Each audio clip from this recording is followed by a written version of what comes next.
Welcome to Three Takes. I'm Ashana. I'm Manali. I'm Mona. Three women. Three generations. One family, unpacking the questions we all ask.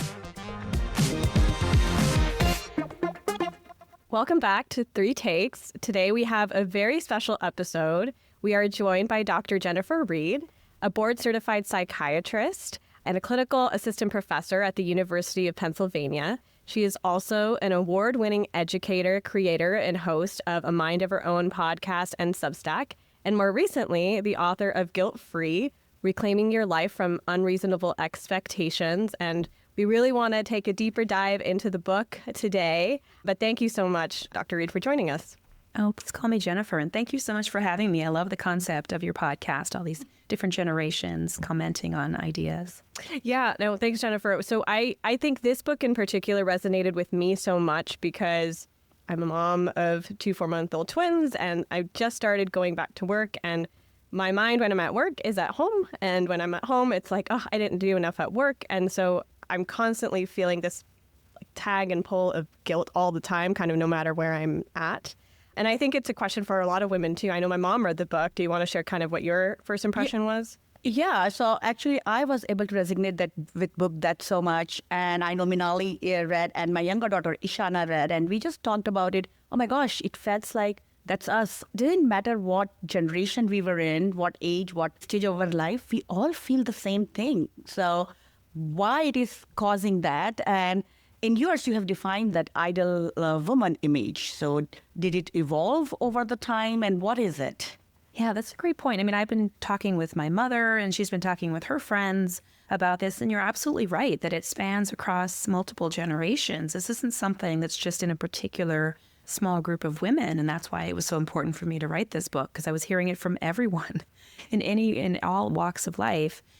And yes, I think there is this idea of the ideal woman. I mean, it's not universally the exact same, but I think there are these societal pressures on women that have increased over time because we've increased in our opportunities. Many women who've been at the forefront, very bravely, frankly, to push those boundaries, to enter into fields, for example, maybe they previously couldn't, have increased our opportunities. And thank you for that, women out there. But I don't think it's really changed as far as our expectations on women for how we're supposed to be present in our lives and in the lives of those around us, particularly in caretaking roles like Manali with twins, me with my own children, even caring for our elderly relatives who might need more support as they age. Those expectations have just not changed. And in fact, I think we can compare ourselves in so many different ways that almost those expectations are continuing to rise because we can compare ourselves to this sort of idealized version of the ideal woman that is put on media, is put in social media, and I think that's making it even harder. Yeah, and I think it feels like this is a moving target. You feel like you have done with one set of expectation and there is another standing right there. So it's like it's just revolving. It's a revolving door. You just keep coming. Yeah, I mean, something that I see a lot, especially on Instagram Reels and that whole algorithm now is just like baby care 101, but it's this idea of that, like, we're in the girl boss era, that we can do it all. Like, we can go to work, we can, raise kids, like, we can be in our best physical health, we can have a great relationship with our partner, and like this idea that we can have it all. And I think that's actually one of the 4 furies that you talk about. So maybe go into a little more detail in like the ideal woman and the 4 furies concept that you mentioned. It was so funny. I had someone ask me, it was a man in this situation on a podcast, like, why furies? Like, that sounds like such a strong word. And I'm like, because women are furious. Women are exhausted. They're so frustrated. And the 4 furies really are these 4 key areas of expectations that I was hearing from everyone. I didn't, pull these out of the blue. These were 4 categories that I was hearing over and over again. And they are constant caretaking, which is taking care of everyone in our orbit, not just our kids, but our friends, our colleagues, often at our own expense, especially in healthcare, I think more commonly. There's the idea of hyper accountability, the expectation that we can control other people's feelings. And moms get this a lot. You should be able to make sure your kids are happy. Well, with a 4-month-old, there are things you could have done everything, changed the diaper. They had enough to eat. They've had a good rest. They're in a wonderful, quiet area, and they're still upset or crying. And we can't control that necessarily. And that gets even harder as kids grow up and have, really deep emotional experiences. So it's constant caretaking, hyper accountability, this idea that we have to strive for perfection to be loved, to be valuable, perfection in our appearance. This is just increasingly so. Perfection in how we age and whether or not we show any sign of aging or not. Perfection in our appetites, in our drinking, in our food intake, in our mindfulness. It just goes on. And then lastly, this idea that we should have it all and do so without effort and without having to step away from anything or delegate or share the load or ask for help, that we should just be able to take it on ourselves because that's what an ideal woman would do. And so those 4 areas, I think, are really crushing us with guilt because we can't meet these sky-high expectations. I have 2 grown-up kids. I still feel that. I feel, oh my gosh, I have to be there, whatever help I can do for Manali. Then I have my younger one who is going to get married. And of this year, I have to be with her for everything. So everybody feels happy, satisfied, and all of that. I constantly feel that pressure. Right. And I think guilt can sometimes feel like it's our way of demonstrating that we care, because we might ask ourselves, okay, what would it mean if I didn't feel guilty because, for example, you were unable to attend one of your daughter's wedding preparations? Maybe she had a dress fitting and you thought you should be there and you didn't. And if you didn't feel guilty about that, maybe you would tell yourself, maybe that means I don't care. And I think that's a really sticky way that guilt gets so stuck, because it is a way we demonstrate we care, and we do it to each other too. We say to our friends, I feel so guilty that I wasn't able to go to my son's game because I took some time for myself. We sort of broadcast that we feel guilty to reassure ourselves and others that, yes, I care enough. And I think that really puts us in that trap as well. Just taking a step back a little bit, I'm curious, why did you end up choosing the emotion of guilt specifically to write about, and how do you define it?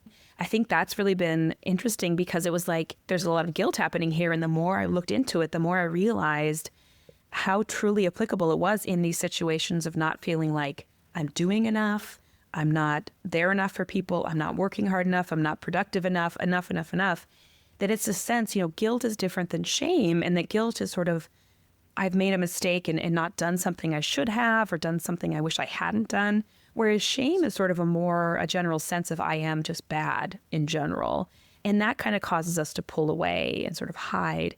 But guilt at its best, at its most adaptive, moves us toward other people. It's saying, I see that you're hurt. Maybe I participated in that or caused that. I want to try and repair because I care about you. So in its most adaptive, specific situation, guilt is good. But what I'm describing is this sort of constant feeling of never doing enough, always feeling behind. And I realized that guilt was so important as an emotion because our reaction was often to try and do more. So it told me that this has to be guilt because it's telling us we're not doing enough. That's really guilt, essentially. And so why is this coming up so often, especially for women? And why is it coming up in all of our roles and in so many women's lives? Like, what is going on, in this zeitgeist? Do you think this has changed over time? I know we talked about compounding expectations, but is the way that guilt manifesting, that you've seen among your patients, all different ages, I'm assuming, is it different in how it manifests itself? Well, let's say, if I'm defining guilt with the guilt equation, that was another piece that I wanted to, how can I simplify what feels so broad and complex? And the guilt equation is really that guilt is our expectations minus our perceived reality, or what we think is real, what we think we're doing in our lives. And I think if you look at those 2 variables, you can see that over time, they've both changed. I think that our expectations of ourselves, like I said, the ability to compare ourselves to some ideal has grown exponentially in this increasingly global world, increasingly online world. It doesn't take long for us to find a comparison to someone who we think is a better doctor, mother, sister, daughter, what you name it, writer, exerciser, whatever it might be. We can find that so easily. So those expectations have gone increasingly increased. And then this perceived reality, it's like, what are we paying attention to? And we may really be overlooking, and this I saw over and over in the most highly accomplished, amazing women, I'm not doing anything. I feel like I haven't done anything as a mom today, or I haven't. as a doctor, I haven't really made that much of a difference. And when we dig into it, they've done an enormous amount. They've been caring for their family, caring for their patients, volunteering extra to do more teaching at work, or taking on different projects, or planning the office party. And I think this dismissal of what we've already done, again, that gets into this idea of perfection. Anything that's not perfect is dismissed. And this sense that all of this is just what someone should be doing, and therefore I'm doing just the bare minimum. And I think these different factors shifting have really increased guilt over time and across generations, like we said before. Where do these expectations come from? Like, why do we overload ourselves with all that expectations for ourselves? And this is why I really wanted to communicate to women that this is not something we're doing to ourselves, because you hear that a lot. What guilt tells you is, I'm getting it wrong. And it's very individualized, it's very isolating. And I wanted to make sure that they realized, and that I realized as I read through my own writing, it's not just me and it's not just you. It's all of us, because of broad socialization patterns in how girls are raised and how families treat girls and how cultures see girls and then women. And it's really powerful, this idea that we are inherently natural caretakers. The maternal instinct is supposed to be 100% and universal. And if anyone doesn't feel that, or doesn't feel it even right away when they have a baby, for example, then they're seen as, oh, something's wrong, or they're not getting it right, or they're not a good enough woman, something's wrong, right? So this idea that we're tasked from a very young age to take care of those in our orbit. Maybe the female siblings in a family are more likely to be tasked with childcare duties or house cleaning duties or other issues. They may be tasked with trying to cheer someone up or trying to control someone's emotions from a very young age. And I don't think any of us are, ignorant of the absolute intense pressure to conform to this idealized view of what women should look like as sort of an object of other people's interest or sexualization or pleasure. So that's just a constant pressure. And then this idea that we can have it all.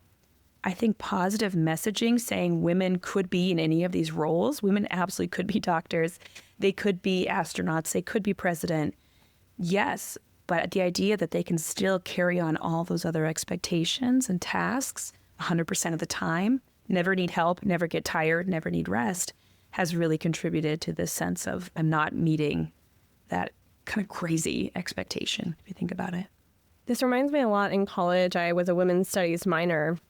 We talked a lot about invisible work that, a lot of women undertake. The holidays come to mind in particular. Like a lot of times it's the women or the moms who are trying to make the holidays special, right? Thanksgiving dinner, or like making sure like all the gifts are set aside. And there was a running meme that was going on where all the stockings were full except for mom's. Mom's was completely empty, because I think there's this idea that the responsibility is yours to make everyone happy, even though maybe internally you don't feel it. And I think there is this level, because I'm trying to figure this out now, like my husband and I, and how do we divide the household tasks with our two little ones? And like, there's been times where I've just felt resentful because I'm like, I feel like I'm picking up this, and this, and this, and this. And what I'm working on is trying to communicate that, because sometimes I think the expectation is people should just read our minds and help unload some of this burden, rather than like asking people that, or telling people this is what I need. Maybe this is resonating, in some way with you too, but what your thoughts are on sort of this invisible workload that a lot of women carry. Yeah, I love that. I mean, I literally just interviewed this woman named Dr. Allison Daminger, who writes about this very subject, the sort of invisible cognitive load. She has a book out called What's on Her Mind. And my podcast, A Mind of Her Own, I'm going to put it out soon so you can, hear more from someone who's really done a lot of interesting research in this area. But some of her ideas, it was so interesting. She said even couples who were really trying to be more egalitarian ended up having this, maybe they were sharing household duties, but they weren't actually sharing the cognitive load, the sort of noticing, anticipating, preparing, right? And then kind of interacting. And it was this idea that women are often asked, well, tell me what I should do. How can I help? But that means that you have to carry the information in your own mind, and you have to say to that person, okay, these are the things that need to be done, and I'll delegate to you. But you're really carrying that issue on your own shoulders. And it was interesting. One of her recommendations was sort of this, if you're going to delegate or if you're going to split tasks, that you do it kind of the entire I guess she called it sort of column, this whole like, if you're going to ask to help with laundry, you have to take on every aspect of laundry, which is, I need to know when laundry needs to be done. Will the kids need clean clothes at a certain time? Is the machine working? Do we have detergent? And it's a simple thing, but this idea that you have to take on all of the planning and anticipation and preparation in addition to doing a load of laundry once in a while, because that's, I think, where that difference is. And importantly, I think socialization and sort of the pushback we receive societally is important here too, because as a mom, my kids are older by far. They're 15 and 12. And there's this belief that if something's going on with the kid at school, or they forget something, or they get sick at school, or something comes up, the mom is the one who gets the call. And also mom is the one who's sort of seen as to blame for forgetting to sign the permission slip or send the lunch. And so this is something happening everywhere. I think it's very hard to push back on that, both for men and women, because dad's saying, I want to take more ownership here, but they don't necessarily have those relationships or those dynamics with people who do know what is a good daycare, or where can my kid do a summer camp, or, you know what I mean? Like that this has been going on long enough that there's this tendency for women to have that information. And so we might need a bigger change to make a change ourselves. In using the guilt equation that you laid out, so guilt equals expectations minus reality, when we think about it in terms of these two variables, it seems like the way that we would try to reduce guilt is either one, lower expectations, or change the perceived reality in a way that could help us lower guilt. So how do you kind of tackle this question on how do we actually start by reducing the guilt that we feel? So try to adjust each of these variables. So our expectations, I mean, again, they're not coming from within us. They're coming from what have we absorbed throughout our lives. There's this beautiful concept in interpersonal therapy called reflective appraisals that I think is really helpful, because we see ourselves in the way that we were reflected back from the important people in our life. And that's why you might find I'm the smart one, or I'm the talented, I'm the athletic one, or I'm the troublemaker, or I'm the disorganized one, or these labels that we can carry from childhood on. And so we may really still be pulling forth that baggage from childhood in how we engage in the world around us. And so part of the work and the guilt equation is so helpful, which I literally use it every day, is saying, what expectation am I applying here? What is the expectation? Where did it come from? And if it's like, it came from society, or came from social media, or came from a movie I saw, it's like, forget it. But let me just really think about where this came from, and is it working for me anymore? My mother stayed home when I was little, and I was a working mom. And if I was setting my expectation based on what my mother did for me, and that was what a good mother did, I was constantly falling behind, right? I was constantly missing things because she made this amazing bread and we'd come home for school and it would be ready. And it's like, I was not doing that. But I could hang on to the expectations that were according to my values. Like, what did she teach me as a mom that I might want to take care of? Which is, she could laugh at herself, and she was kind of silly, and she would play with us when she had a minute, and on, right? So what are the values I want to keep? What are the expectations I want to keep? And what are those that are just burdening me with guilt without much payback from that, right? Yeah, I think I like the concept of that healthy guilt, which you align with your values, so that's okay. But there is a toxic guilt, right? Because then you go into the whirlpool of those negative thoughts. Exactly. And we have this really negative, self-critical voice in our head saying, and I want to really be clear that, like, those thoughts don't go away. It's not that I never have a guilty thought. Yeah. It's that I now say, is this fair? Am I discounting something I've actually done already today or recently in this role?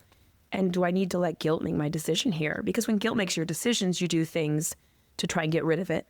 But that might mean you take on things that create resentment or fatigue, or you exhaust yourself, or you just feel resentful all the time. And I think guilt making the decisions for you is a really unhealthy place to be.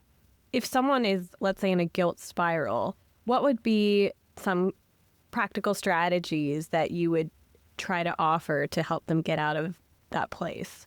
Well, I think that asking myself the question of what expectation am I trying to meet? Where did I think this was coming from? What have I actually done in this situation? And then a really helpful idea from self-compassion work with Kristen Neff and others is this idea of how would I talk to a friend about this situation? Because we're so much more compassionate and accepting and forgiving of our friends or our loved ones than we are of ourselves often in these situations. If I'm telling myself, I am a terrible wife because I forgot to give him a card for our anniversary, I cannot believe it, he's going to feel totally unloved, I can pull back a minute and sort of check that expectation that that's the only way I can show him love, which of course is not true. But also, what would I say to a friend? Like, it's okay. You're both so busy. You love him. Maybe there's something you want to do for him down the road. But of course, your relationship is so strong. This is such a little thing. Like, maybe give yourself some grace, which, I think is a powerful tool that can help us just get a little objectivity away from that sense of like, I have totally failed, and using that hyperbolic language that is just too critical and really not helpful. I think the word you said, like totally failed, always, I think those are such a strong words which we tell ourselves. Then we start thinking, oh, that's how we are. We are going to always totally fail. We are always going to do that. And I think that's where you start feeling even more and more guilt.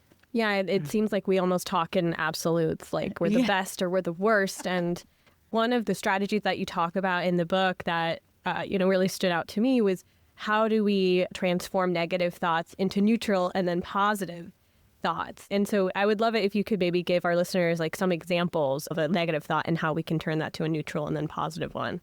So this was a lot pulled from cognitive behavioral therapy, or CBT, this idea of kind of cognitive restructuring. And really, I think of it as you have this guilty thought. I cannot believe I didn't go to the gym today. I am so lazy. We have this kind of thought, and then we catch ourselves. We notice it's a guilty thought. That's step one. It's hard to do sometimes because we live in kind of automatic mode sometimes. We're just busy, busy, busy. So if I really pay attention, I catch that this is a pretty negative thought. That's step one. Then I can sort of say, okay, let me think of that as a first draft.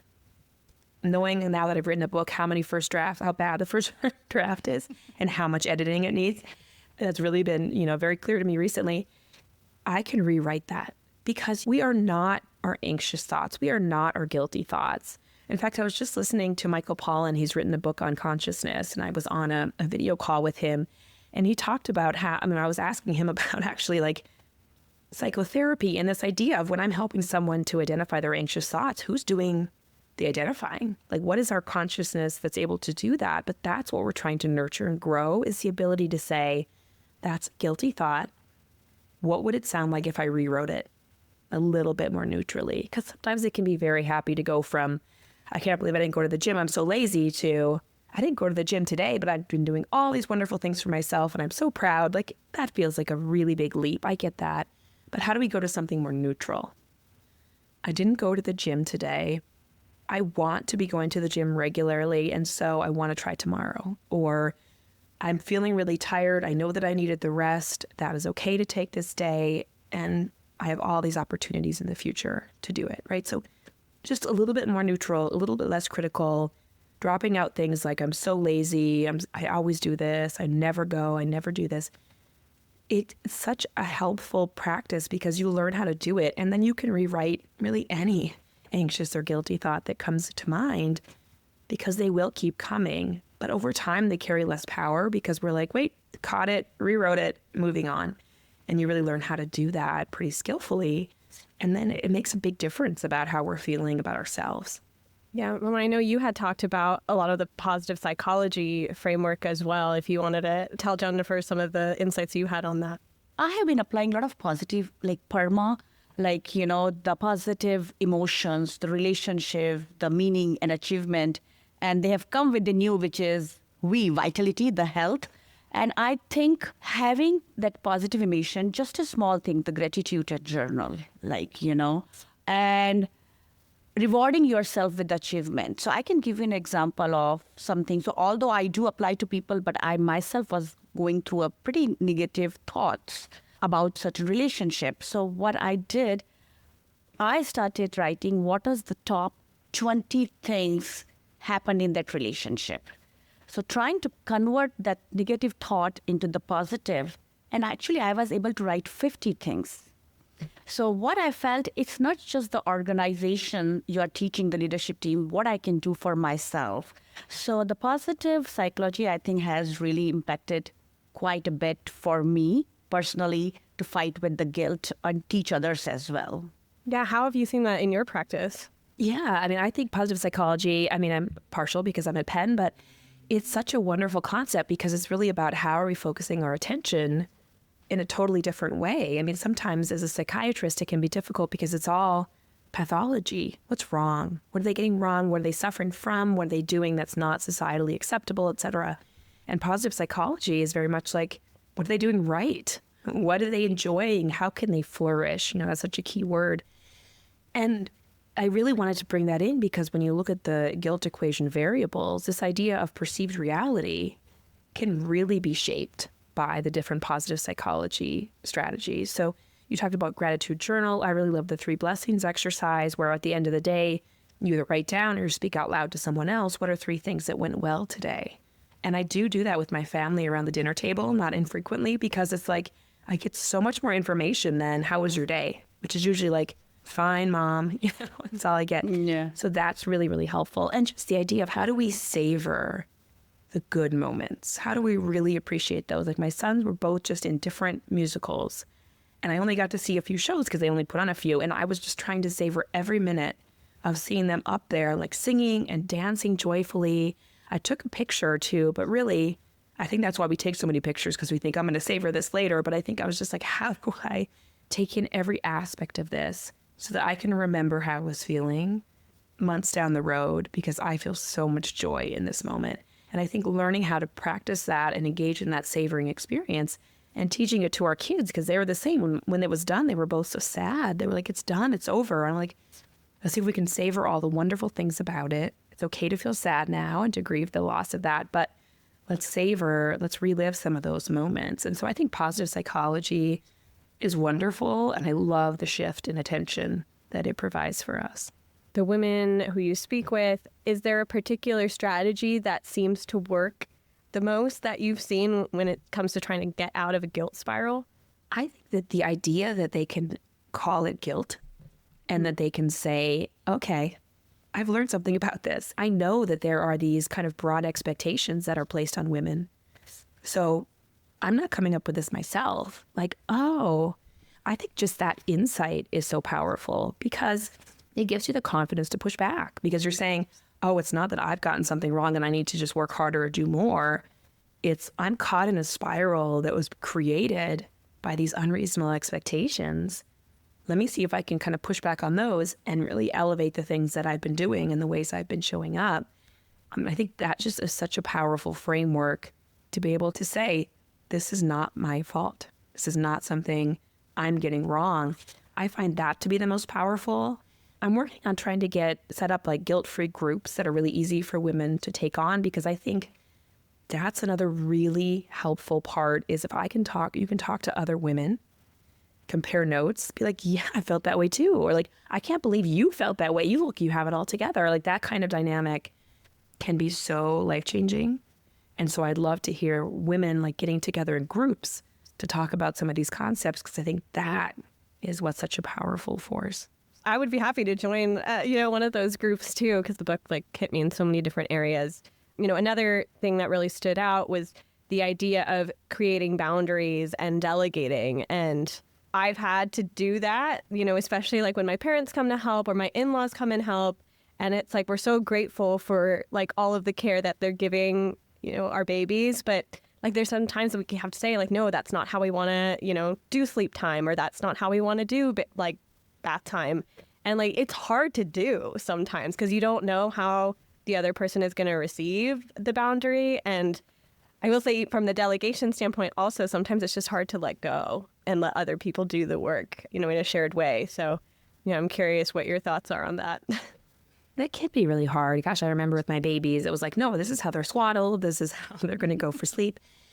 I think there's this idea that boundaries are putting up a wall between you and someone else. And I think that's very untrue. I think what boundaries really do at their best is they provide a safe structure for you to come together with somebody. So it's saying, I really want you to come and stay with us. And if you can adhere to these boundaries, if you can help me raise the child the way I really want to and according to my values and keeping it consistent, because we know babies like consistency, that means that I want more time with you. I want you to come more often because it really works, because I have this safe structure in place and we're both following these kind of rules of engagement. And so I feel safe, I feel heard, and I want to come closer to you. And so that's what I see boundaries are, is they're like that structural support for closeness. And then I think recognizing expectations inherent in this idea that if I ask them to do something different and they're upset, I'm a bad daughter or a bad daughter-in-law, right? That's another piece that's really important. But I also talk a lot in the book about it's okay to create disappointment in someone else. They will survive it. It's not toxic. It's not deadly. It doesn't get to last forever. Like, we can all experience and work through and move on from disappointment. And so the attempts that I hear so many women trying to do everything to avoid disappointing someone they care about, they're bending over backwards. It probably happens anyway. And then they just feel like, well, I failed and I'm also miserable because I've tried to do absolutely everything. So I think it's recognizing that boundaries can be so helpful. Delegation, again, we can't do it all at once. I'm sorry. I don't think that's anti-feminist. I am an ardent feminist. We cannot do it all at once. And so punishing ourselves for asking for help, for leaning on support, for recognizing who are our people that can come and step in, I think that's so counterproductive. And it takes away our power, because then we're just depleted all the time. And so I really think that that's such an important piece, is being able to say, this is how you could help. I would love for you to do this. If you're feeling disappointed, I'm sorry that you are, but this is still the way I want it to be. And knowing that you can still be very loving and caring and cause disappointment in others, because guess what? It's kind of inevitable. Yeah, and I think you're absolutely right. Setting boundaries are important, because what works best for you, what really helps with your energy versus what drains you, it helps with all of that. And for Minali, she was giving an example as just a young parent, new parents with the twins. If they don't set up the boundaries, I think it can overwhelm, because with the new career, new responsibility, and same with the parents, like, for my generations, like, who get very excited, the grandkids and all of them. But we also have to draw the boundaries. We also need to say, okay, you know what? You have given us this schedule, but now you're changing. We have already spent so much money. Now we cannot change it. So you think about it. Next time we won't be able to help you. Or listening to them, hey, this is your baby. So tell us, what are you expecting? Sometimes what happens is that we try to read each other's mind. We don't communicate, and we carry all those expectations internalized. This is all internal dialogue. And that's where it's becomes so big. Like, each party is tired. And this is just in one example. This happened at work. This happened with friends. Yeah, and I think that that's why it's so important to have ongoing communication, because as I talk about in the book, like, we often have to edit and update our boundaries. I mean, for example, like, for my older son, I was very much like, I don't want anyone else really touching him. I want him to stay very healthy. Like, these are all the different things you have to comply with. And then for my second son, I was much more chilled out, And so my boundaries were different, and I could communicate that. And I think my parents were still kind of responding as if it was my first child. And I was like, I know I was a bit more compulsive then. I was more anxious. I was scared. I didn't really know what I was doing. I still don't entirely, but I feel more confident. So I'm okay with you doing this. Whereas before I really wasn't. And I think that's important too. Like, you could hold him for hours and hours because my toddler's running around, and I could absolutely use a break or use some time with him. So I think that's important too, is that our boundaries will shift, and we have to communicate that to important people. Communication is what you're saying is the key. I think in one of them, I think you have mentioned that talk to yourself as you're talking to your friend. And I think that's really stuck with me, because I felt that I do that. I think when I talk to my friend, I think I explain very calmly, like I totally understand. But when I'm talking to myself, I think it's totally different voice. Was there anything else, Jennifer, that you wanted to bring up from the book today? Well, I think the idea of growth mindset that I bring into the book, I find really helpful, because my kids roll their eyes because I'm like, either we win maybe in a competition or we learn, and there's no failing unless you actually just don't give up, you don't try. And I think that's to apply that to our relationship with guilt. That is just, you keep showing up and you keep trying to address those thoughts and push back on that guilt and allow it in other people, allow them to make that change in their own lives, because it's an imperfect process and it takes time and effort, but it's so, so important. And it really can, I think, like I said, empower women to be able to go out and do all the wonderful things that I know they're capable of without this governor on their time or their energy, because they just don't need to carry that anymore. You had mentioned about the Carol Dweck's, that growth mindset, that book.